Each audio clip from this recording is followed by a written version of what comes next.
Hello, I am your new presenter, and my name is Croc. Yes, I am the new Russian presenter. I'm much more fun than the previous presenter.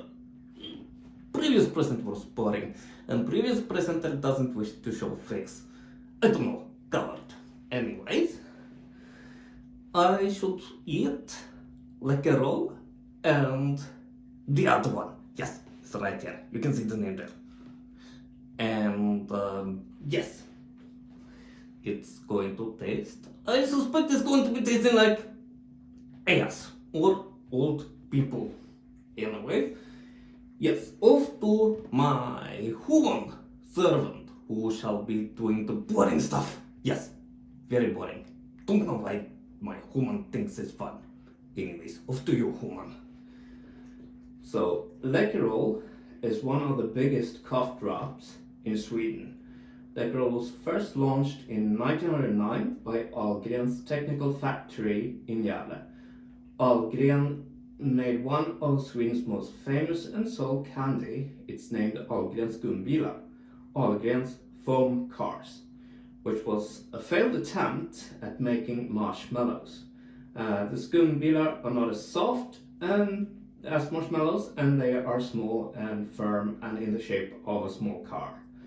Läkerol imported the product from Kleutgen und Meyer, the cough drops.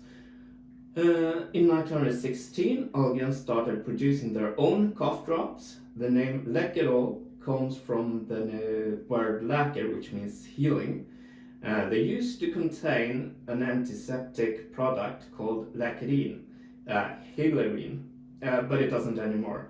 The product was sold by Ahlgrens from 1916 to 2013, and it was produced in Sweden in Gävle. In 2014, Ahlgrens was sold to Cloetta, and they closed the factory in Gävle and outsourced making Läkerol to Slovakia.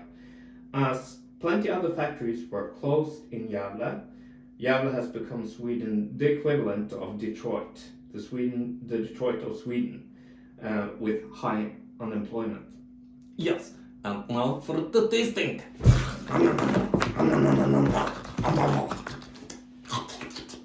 Well, it was rather good. It wasn't a bad experience, which I was kind of expecting it to be, because I've eaten old candy before and it tastes like ass or old people. And now you may ask me, have you actually eaten old people? Yes, I have. Have you eaten ass? Yes, Croc has eaten old people and ass.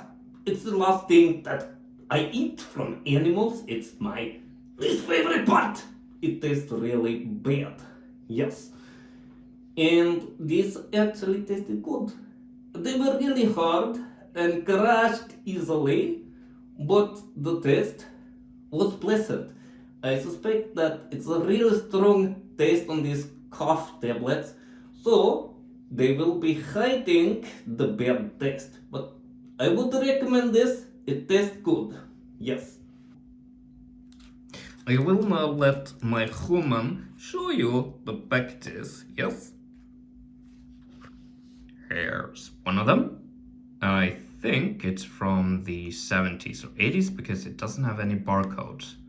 Now, I was lucky to have a few candies in each one, and they tasted quite good actually.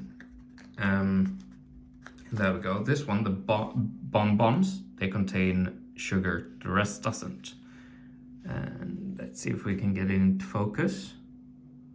There we go. And there we go. And there we go. And here we go with another one. Oh, the bonbon, it tasted, I don't know, mentholish. A soft version of menthol. Here we go with the other one. It's without sugar and dark. This one tastes a bit more like, it tastes a bit more like licorice. And it's quite good, I must say. And then the last one is made from Marabou, which is, they make Sweden's most famous chocolate bars. And they're super famous. They don't make anything like this anymore, and they're owned by Mondelez today. Didn't used to. but I suspect this is from the early 80s or late 70s because there's no barcode, and the style of it is, this one's definitely from the 70s. I recognize the style. And the other ones, this one I suspect is from the early 80s. I recognize some of this. This one though, I think is from the 70s, late 70s probably. That's it for me today. Det var allt. Tack så mycket. That was everything. Thank you very much. Bye.